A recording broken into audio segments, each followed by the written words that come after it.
दशा माता व्रत कथा। यह व्रत चैत्र कृष्णा दशमी को किया जाता है। यह व्रत घर की दशा के लिए किया जाता है। सुहागन औरतें इस दिन डोरा लेती है, एक समय भोजन करती है और पीपल की पूजा कर राजा नल और दमयंती की कहानी कहती या सुनती है। राजा नल और दमयंती की कहानी। राजा नल और दमयंती रानी थी। दमयंती रानी ने दशा माता का डोरा लिया और गले में बांध लिया। तो राजा ने अपनी रानी से पूछा कि रानी, यह गले में आपने क्या डाल रखा है? तब रानी ने उत्तर दिया कि महाराज, यह तो दशा माता का डोरा है। राजा ने दशा माता के डोरे को रानी के गले से तोड़कर फेंक दिया, जिससे दशा माता क्रोधित हो गई और राजा को स्वप्न में आकर कहा कि राजा, तेरी सुदशा जा रही है और अवदशा आ रही है। राजा ने स्वप्न में ही पूछा कि मेरे को कैसे मालूम होगा?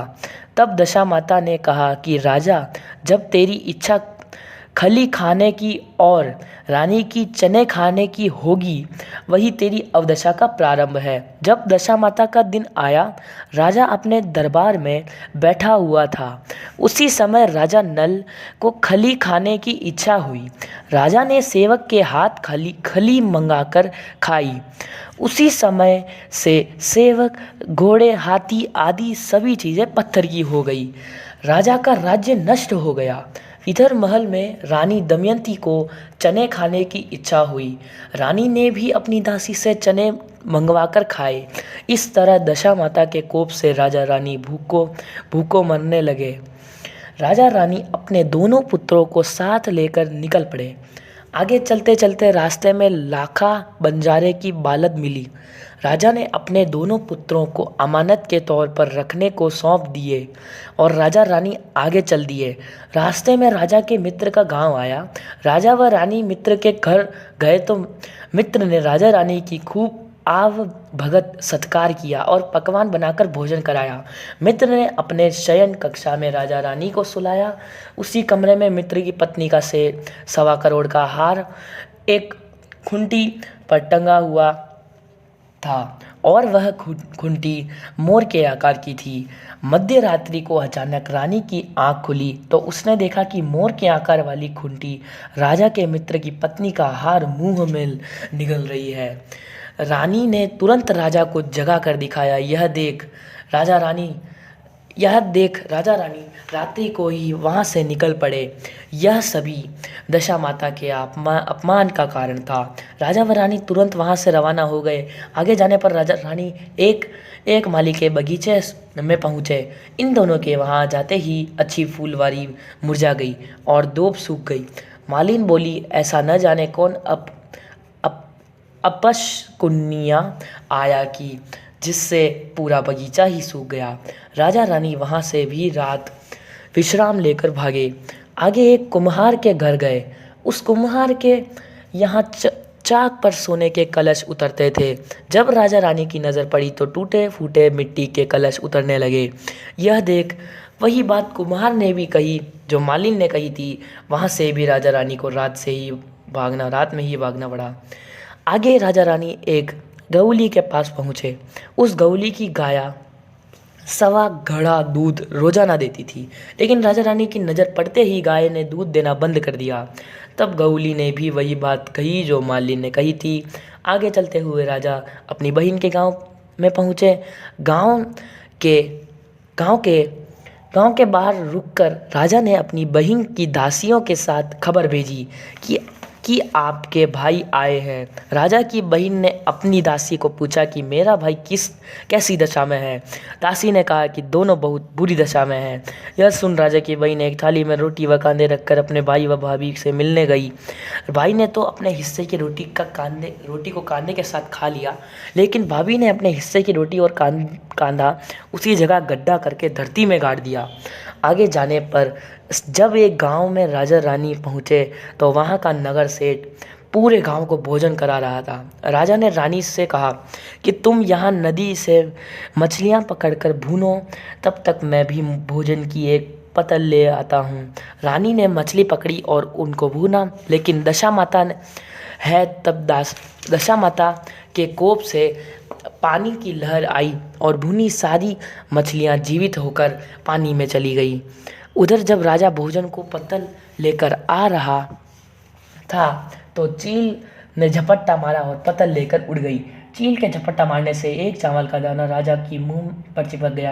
राजा को खाली हाथ और मूंछ पर चावल चिपका हुआ देख रानी के मन में आया कि राजा भोजन खुद खा गया, और रानी को खाली बैठी देख राजा मन में सोचने लगा कि रानी सभी मछलियाँ खुद खा गई, लेकिन किसी ने भी कुछ नहीं कहा और आगे चल पड़े। चलते चलते दोनों रानी के मायके जा पहुँचे।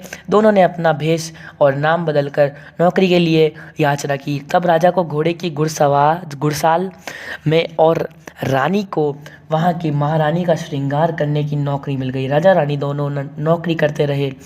जब 1 साल हुआ और फिर दशा माता का व्रत आया, तब रानी राजा से बोली, आज की कमाई से भोजन बनाने का सामान ले आना। आज हम लोग अलग भोजन बनाएंगे। राजमहल में आज हम भोजन नहीं करेंगे। राजा भोजन का सभी सामान ले आया। तब रानी ने भोजन बनाया और दशा माता के पूजन की तैयारी की। जब रानी दमयंती महल की रानियों के साथ मिलकर दशा माता का पूजन कर पीपल की परिक्रमा सबके साथ कर रही थी, तभी दमयंती के पैर से कंकु के पैर बन रहे थे। यह देख रानियाँ अपने पैर से होना बताने लगी, लेकिन दमयंती की माता ने कहा कि सभी रुको, हम एक एक करके परिक्रमा लगाएंगे, तभी पता लगेगा कि ये कंकु के पैर किसके हैं। एक ने जब परिक्रमा की तो यहाँ पाया कि कंकु के पैर दासी दमड़ी ने के बन रहे हैं। पूजन करने के बाद राजा रानी ने बगीचे में ही भोजन किया। राजा भोजन करने के पश्चात कुछ देर के लिए वहीं जमीन पर सो गया। तब राजा ने स्वप्न में पुनः दशा माता ने आकर कहा कि राजा, तेरा अवदशा चली गई और दशा वापस आ गई। राजा रानी ने महल में जाकर अपना हिसाब करने को कहा। उसी समय दमयंती ने भी अपनी माँ से कहा कि मैं ही आपकी दमयंती हूँ। तब माता बोली, बेटी, यह बात पहले ही बता देना था ना। तब दमयंती ने कहा, माँ, उस समय हमारी अवदशा थी और अब वापस अच्छी दशा आ गई है, इसलिए हम अपने नगर को जाएंगे। पिता ने बहुत सारा धन और लाव लश्कर देकर पुत्री व दामाद को विदा किया। रास्ते में वही जगह आई जहाँ रानी ने मछलियों को भूना था और राजा के हाथ में से चील पत्तल ले गई थी। दोनों ने देखा कि भुनी हुई मछलियाँ पानी से बाहर आ रही है और वही चील भोजन की पत्तल लेकर सामने आ रही है।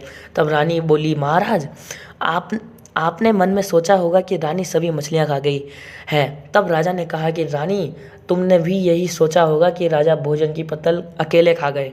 चलते चलते राजा जब अपनी बहन के गांव में पहुँचे और दासी के साथ अपनी बहन को खबर भेजी, तो राजा की बहन ने दासी से पूछा कि मेरे भाई और भाभी किस दशा में है। तब दासी ने कहा कि बहुत अच्छी दशा में है। यह सुन राजा की बहन मोतियों का थाल सजाकर भाई भाभी से मिलने गई। तभी दमयंती रानी ने धरती से प्रार्थना की और कहा, माँ, आज मेरी अमानत मुझे वापस दे दो। यह कहकर रानी ने उस जगह को खोदा जहाँ उसने रोटी और कांदा जमीन में भंडार दिया था। खोदने पर रोटी तो सोने की और कांदा चांदी का हो गया था। यह दोनों चीज़ों राजा की बहन की थाली में डाल दी और आगे चलने की तैयारी करने लगे। राजा की बहन के घर नहीं गए। वहाँ से चलकर राजा गौली के यहाँ पहुँचे तो गाय पर राजा रानी की नज़र पड़ते ही गाय सवा घड़ा दूध देना शुरू कर दिया। तब गौली बोला, आपके पुण्य प्रताप से मेरी गाय को सवा घड़ा दूध वापस दिया है। मेरी गाय ने सवा घड़ा दूध वापस दिया है। पहले ना जाने कौन अपशकुनिया आया था जो मेरी गाय ने सवा घड़ा दूध देना बंद कर दिया था।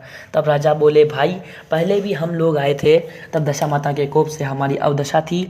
अब दशा माता की कृपा से हमारे दिन फिर रहे हैं। गौली के यहाँ से चलकर राजा अपने मित्र के घर पहुँचे।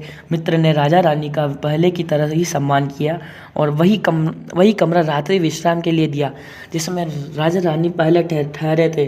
राजा रानी को तो मोरनी द्वारा खूंटी के हार को निगल जाने की चिंता थी, इसलिए नींद कहाँ से आती।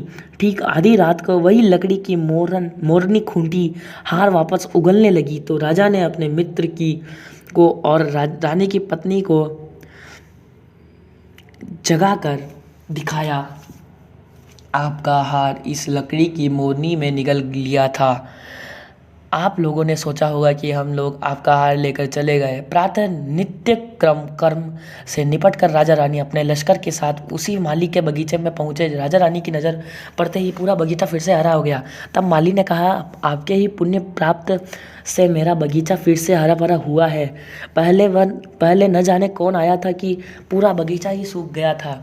तब राजा ने माली से कहा, भाई पहले भी हम लोग आए थे, दशा माता के कोप से हमारी अवदशा होने से बगीचा सूखा था, अब हमारे दिन फिरे हैं। वहाँ से चलकर राजा रानी कुमार के यहाँ पहुँचे। दोनों की चाक पर नज़र पड़ते ही वापस सोने के कलश उतरने लगे तो कुमार ने भी पुण्य प्राप्त का बखान किया और राजा ने भी अपनी दशा का विवरण सुनाया। सभी ओर से निवृत्त होकर राजा रानी लाखा बंजारा के यहाँ अपने दोनों पुत्रों को लेने पहुँचे, लेकिन बंजारन ने दोनों पुत्रों को देने से मना कर दिया और कहने लगी कि ये दोनों तो मेरे पुत्र हैं, और रानी कह रही थी ये दोनों मेरे पुत्र हैं। रानी और बंजारन का पुत्रों के लिए विवाद सुनकर गांव के कुछ लोग भी वहां जमा हो गए। दोनों का विवाद नहीं सुलझने पर गांव वालों ने दोनों को समझाते हुए एक युक्ति बताई। दोनों ने उस युक्ति का स्वीकार कर लिया। गांव वालों की युक्ति के अनुसार रानी और बंजारन को सूर्य के सामने मुख करके खड़ा होना था और अपने सामने दोनों पुत्रों को खड़ा करना था। जिसके भी आंचल से दूध की धार निकलकर दोनों ही राजकुमारों की मूंछ पर गिरेगी, पुत्र उसी के माने जाएंगे। रानी और बंजारन ने ऐसा ही किया और दोनों सूर्य के सामने मुख करके खड़ी हो गई और राजकुमारों को भी सामने खड़ा कर लिया। यह युक्ति अपनाने पर रानी दमयंती के आंचल से दूध की धार निकलकर राजकुमारों के मूंछों पर गिरी। इस प्रकार सत्य की विजय हुई। राजा रानी दोनों राजकुमारों को लेकर अपने नगर की तरफ चल दिए। नगर वासियों ने दूर की लश्कर को देखकर समझा कि कोई डाकू नगर लूटने आ रहा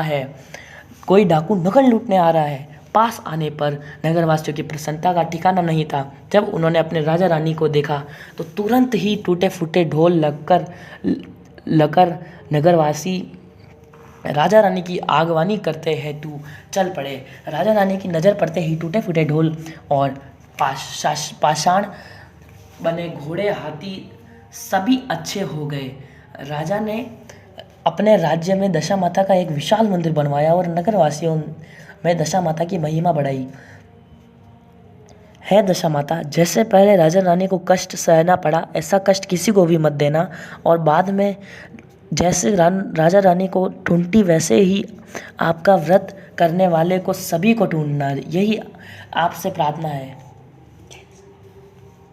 जय दशा माता, जय दशा माता की जय।